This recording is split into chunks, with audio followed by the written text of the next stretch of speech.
একটা ছোট্ট রিকোয়েস্ট আপনার কাছে, আপনি না যখন বিয়ে করবেন ওই বিয়ের ছবিগুলো আছে না, ছবিগুলো না প্লিজ ফেসবুকে আপলোড দিন না। স্টক করি তো প্রত্যেকদিন দেখলে আমার অনেক কষ্ট লাগবে। আপনি এঞ্জেল বা নীলপরি নীলাঞ্জনা এই ধরনের কোনো একটা নাম দিয়ে ফেক আইডি করে ছবিগুলো আপলোড দিন, ঠিক আছে? তাহলে আমি তো বুঝবো না, আমি স্টকও করতে পারবো না। হ্যালো, আমার বন্ধু কোথায়? হাই, কি করছো তুমি? আমি ড্রয়িং করছি, ছবি আঁকছি, খেলা করছি। তুমি কি করছো? রায়ের হাসি মুখ দেখে আমার খুব আনন্দ হচ্ছে। মেয়েটি আমার বন্ধু পেল। রিয়া ভালো, চঞ্চল, যদিও আমার প্রতি রিয়ার প্রেমানুভূতি আমি টের পাই। এটা আসলে সম্পূর্ণ ওর বয়সের আবেগ, সময়ের সাথে সাথে হয়তো ঠিক হয়ে যাবে। তুমি কি আমাকে সাইকেল চালানো শেখাবে? হ্যাঁ, শিখাবো, কিন্তু একটা শর্ত আছে। কি শর্ত? শর্ত হচ্ছে তুমি আমাকে আম্মু বলে রাখবে। তোমাকে আমি ডাকবো, কিন্তু তুমি যদি আমাকে সাইকেল চালানো শেখাও। Done deal.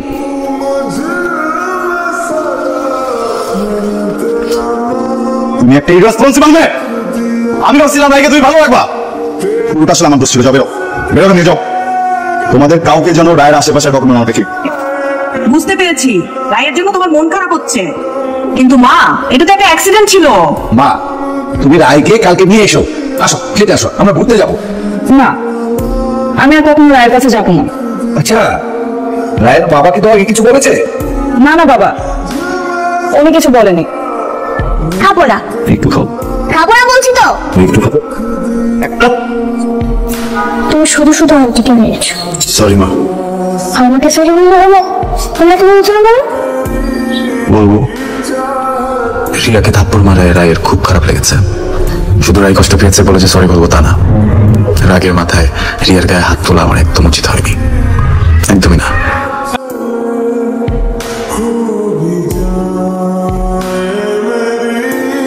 রাই, তুমি এখন কেমন আছো? আমি একদম সুস্থ আছি আর ভালো আছি। ব্যথা আছে? না, আমি সুস্থ আছি। Very good. সরি, সেদিন তোমার গায়ে হাত দেওয়া ঠিক হয়নি। আসলে রায় ছাড়া আমার আর কেউ নাই। আমার জীবনে সব থেকে সেন্সিটিভ পার্ট বলতে পারো। এর আগেও একটা অ্যাক্সিডেন্টে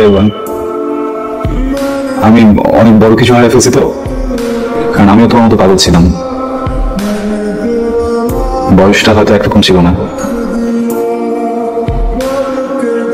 কিন্তু পাগলামিগুলা যাকে বলে লাভ এট ফার্স্ট সাইট। ছোট্ট একটি দুর্ঘটনায় হাতের চিকিৎসা নিতে গিয়েছিলাম, কিন্তু পেয়ে গেলাম মনের চিকিৎসক। ভালোবেসে ফেললাম ওকে, এটাকেই ভালোবাসা বলে। কারণ আর কোনোদিন কাউকে এতটা ভালো লাগেনি, মনের মধ্যে কারোর জন্য এমন হাহাকারও লাগেনি। তাকে এত ভালো লাগার কোনো ব্যাখ্যা আমার জানা নেই, কিন্তু আমি এইটুকু বুঝে ফেলেছি তাকে আমার জীবনে চাই। প্রতিদিন তাকে দেখার জন্য মনের মধ্যে তোলপাড় হয়ে যেত, আর তাই পাগলামিটাও চেপে বসেছিল মাথার মধ্যে। যাকে বলে স্বেচ্ছা ইনজুরি। ব্যথায়ও যে আরাম, এটা ভালো না বসলে হয়তো আমি বুঝতেই পারতাম না। এখানে দাঁড়িয়ে দাঁড়িয়ে নতুন ফোন দিয়ে আসতেছেন, কিভাবে আবার অ্যাক্সিডেন্ট করবেন, কিভাবে হসপিটালে ঢুকবেন। না, আমি এখন ওই সব করি না। আমি এখন ম্যাচুর হয়ে গেছি। বাহ, ভেরি গুড। কোথায় বলেন? না, এই যে মৃত্যুর মুখ থেকে ফেরত আসলাম না, একটা ট্রাক উড়ে দিয়ে গেল। মৃত্যু এত কাছাকাছি গিয়ে আমার উপলব্ধি হলো যে ভালোবাসার মানুষটাকে ভালোবাসতে হলো সুস্থ থাকাটা জরুরি। ভালোবাসার মানুষকে ভালোবাসা বলতে বলতে যদি হঠাৎ করে মরে যাই, তাহলে ভালোবাসার মানুষটা তো আরেকটা থেকে বিয়ে হয়ে যাবে, তাই না? তাহলে মৃত্যুটা ওয়েস্ট হবে না। Good, very good. এই তো আপনি সব বুঝতে পেরেছেন। তাহলে এখন কি করবেন? তাহলে এক কাজ করেন, আপনার ভালোবাসা মানুষের কাছে চলুন। ঠিক আছে, I love you, I love you. সেটা আপনি শুনে ফেলছেন? আপনি কাউকে শোনানোর জন্য বললেন? আমাকে একটু ভালোবাসা দিবেন। মানে আপনি যদি আমাকে ভালোবাসেন না, তাহলে প্রত্যেকদিন হাসপাতালে আসতে হবে না। একটা লজিক্যাল রিজন দেখাতে হবে, তাহলে আমি আপনাকে ভালোবাসবো। কারণ আছে, অবশ্যই কারণ আছে। কারণ কারণ কারণটা মনে পেটের ভিতরে আটকে আছে, মধ্যে আসছে না। I love you. কি করবো, আমি তো বেঁচে থাকতে পারবো না, বুঝছিস? এই সমস্যার সমাধান কিভাবে করা যায় একটু বলতো? আমি চাচ্ছি ও আমার পিছন পিছনে আসুক, কিন্তু কেন যে চাচ্ছি সেটাই জানি না। নিশ্চয়ই খুব ভালো একটা কারণ খুঁজে পেয়েছেন, তাই না? কিন্তু একটা সিদ্ধান্ত নিছি, সেটা বলতে আসছে। শহর ছেড়ে চলে যাচ্ছি।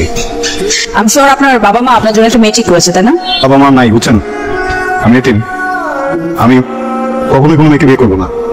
আমার মতো ছেলেরা একবারে একজনকে ভালোবাসে আর তাকে বিয়ে করে, আর তাকে যদি বিয়ে না করতে পারে তাহলে কখনোই বিয়ে করে না। মানে ভালোবাসা যে একটা কারণ থাকতে পারে, এটাই তো আমি জানতাম না আগে। কি করবো বলেন? যদি কোনো কারণ থাকে আমি জানি না কারণটা কি। আমি শুধু জানি আপনাকে অনেক বেশি ভালোবাসি। আমি চলে যাচ্ছি, আমার কষ্ট হইতেছে, বুঝছেন? একটা ছোট্ট রিকোয়েস্ট আপনার কাছে, আপনি না যখন বিয়ে করবেন ওই বিয়ের ছবিগুলো আছে না, ছবিগুলো না প্লিজ ফেসবুকে আপলোড দিন না। স্টক করি তো প্রত্যেকদিন দেখলে আমার অনেক কষ্ট লাগবে। আপনি এঞ্জেল বা নীলপরি নীলাঞ্জনা, এই ধরনের কোনো একটা নাম দিয়ে ফেক আইডি করে ছবিগুলো আপলোড দিন, ঠিক আছে? তাহলে আমি তো বুঝবো না, আমি স্টক করতে পারবো না। আসি।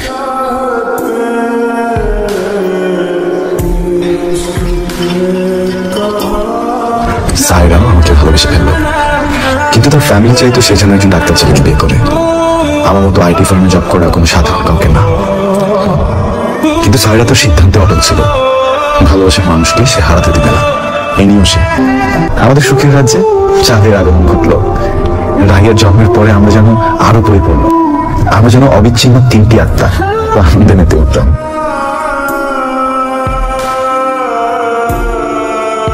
রাস্তা পার হতে গেছিল, গাড়িটা সরাসরি এসে এখানে আঘাত করে, মাথা থেকে অনেক রক্তক্ষরণ হয়েছিল। লোকজন যখন নিয়ে আসে তখন আমরা স্পট ডেট পাই। সরি আমরা আসলে বাঁচাতে পারি। আপনার সাথে আমার গল্পটা এখানে স্টপ করে দিলাম। আমি যখন বড় হব আমি আপনাকে তুলে নিয়ে আসবো, বিয়ে আমি আপনাকে করবই।